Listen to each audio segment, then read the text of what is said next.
I put my thumb into the baby's mouth. The parents stared at me in shock. I just wanted the crying to stop for a moment. Took out my stethoscope. I had my parents hold the infant's shoulders, but they kept talking. Their voices covered the crying. I could barely hear that tiny heartbeat. Pushed down the irritation.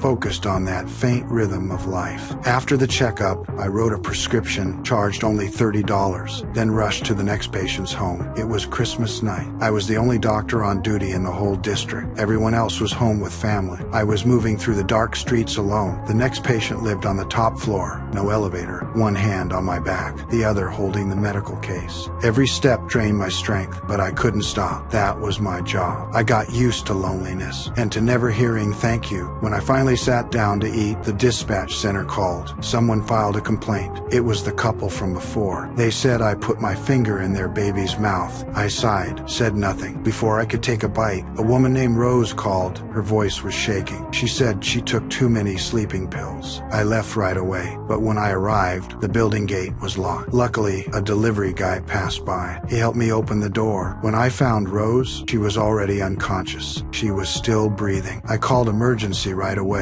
They asked for the gate code. I hesitated. Then a voice spoke behind me. It was the delivery guy, Mark. He started doing first aid moves. It surprised me. He said he had a first aid license. He once wanted to be a firefighter, but his asthma stopped him. I told him it wouldn't help much. Still seeing him try so hard moved me. Before we could finish, the dispatch center called again. Another patient had been waiting too long. I couldn't delay. Mark was about to leave, so I wrote a prescription, asked him to deliver it. I stayed to wait for the ambulance. Not long after, Mark called in panicked. The patient asked him to give an injection. I told him not to touch anything, but it was too late. The patient had stopped breathing. Mark panicked, wiped off his fingerprints, and ran away. On my way there, I ran into Mark. He explained what happened. While I was figuring out what to do, the dispatch center called again. They yelled at me for leaving my patient. It turned out the one who made the complaint was the patient Mark thought had stopped breathing. Good news for both of us. The patient was alive. We parted ways. I went back, gave the injection myself, but my back pain returned. Mark came back too. He'd forgotten his delivery bag. The patient suddenly remembered. The doctor from before was Mark. Before he could say more, I said Mark was my intern, then quickly left the house, just as was about to leave. Mark noticed my hands shaking. He tried to help. I showed him how to inject properly, but he had no experience. The needle hit my lower spine. Instead of easing the pain, my legs went numb. The dispatch center called again. I told them my body wasn't working, but every other doctor was on holiday. No one could take my place. I still had patients waiting. Then I looked at Mark, who still hadn't left, and